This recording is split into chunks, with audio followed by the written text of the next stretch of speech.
प्रथम और राध्या आखिरकार मोंटू और उसके पूरे परिवार को उनकी असली औकात दिखाने वाले हैं।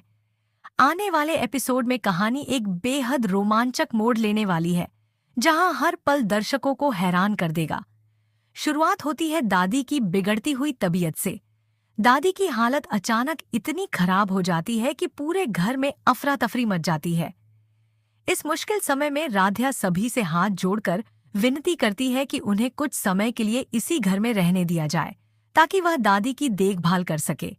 लेकिन मोंटू, उसकी बहन और उसका परिवार अपनी असली सोच दिखाते हुए बेहद अपमानजनक शर्त रखते हैं। वे कहते हैं कि अगर इस घर में रहना है तो नौकरों की तरह काम करना होगा। मजबूरी में राध्या, प्रथम और परिवार के बाकी सदस्य अपने ही घर में नौकरों की तरह काम करने लगते हैं। जिस घर को उन्होंने वर्षों तक प्यार और मेहनत से संभाला था, उसी घर में अब उन्हें अपमान झेलना पड़ रहा है। दूसरी तरफ मोंटू, उसकी बहन और उसका भांजा आराम से सोफे पर बैठकर स्वादिष्ट भोजन का आनंद लेते हैं और पूरे परिवार का मजाक उड़ाते रहते हैं।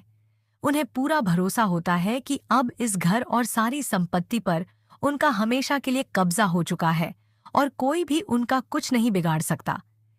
वे बार बार राध्या और प्रथम को नीचा दिखाने की कोशिश करते हैं और उन्हें यह एहसास दिलाते हैं कि अब इस घर में उनका कोई अधिकार नहीं बचा है। लेकिन उन्हें बिल्कुल भी अंदाजा नहीं होता कि उनकी जीत केवल कुछ ही पलों की मेहमान है। इसी बीच किस्मत एक ऐसा खेल खेलती है जिससे पूरी कहानी पलट जाती है। राध्या को अचानक असली प्रॉपर्टी के दस्तावेज मिल जाते हैं। पहले तो वह उन कागजों को ध्यान से पढ़ती है और फिर उसे एक ऐसी सच्चाई पता चलती है जिसे जानकर उसके चेहरे पर मुस्कान लौट आती है। उसे एहसास होता है कि मोंटू और उसके परिवार ने जिस प्रॉपर्टी पर अपना अधिकार जताया है, वह कानूनी रूप से कभी उनके नाम हुई ही नहीं। सारे असली दस्तावेज अब भी दादी के नाम पर हैं और संपत्ति का मालिकाना हक अभी तक परिवार के पास ही सुरक्षित है। राध्या तुरंत ये दस्तावेज लेकर प्रथम के पास पहुंचती है। प्रथम जब ध्यान से उन कागजों को देखता है तो उसे भी पूरा सच समझ में आ जाता है। वह बताता है कि दादी ने संपत्ति ट्रांसफर करने की प्रक्रिया कभी पूरी ही नहीं की थी। जिन दस्तावेजों के आधार पर मोंटू और उसका परिवार पूरे घर पर कब्जा जमाए बैठा है, वे अधूरे हैं क्योंकि उन पर जरूरी सभी हस्ताक्षर मौजूद नहीं हैं।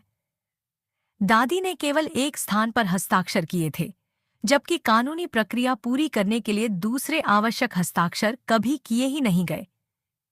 यही सबसे बड़ी गलती मोंटू के पूरे खेल को खत्म कर देती है। इसके बाद राध्या पूरे आत्मविश्वास के साथ पूरे परिवार के सामने पहुंचती है और सबके सामने असली प्रॉपर्टी पेपर खोलकर रख देती है। वह एक एक पन्ना सबको दिखाती है और साफ शब्दों में कहती है कि यह संपत्ति आज भी दादी और उनके परिवार की है, मोंटू या उसके परिवार की नहीं। जैसे ही यह सच सामने आता है, पूरे घर का माहौल बदल जाता है। जो लोग अभी तक राध्या और प्रथम का अपमान कर रहे थे, उनके चेहरों का रंग उड़ जाता है। मोंटू बार बार बहाने बनाने की कोशिश करता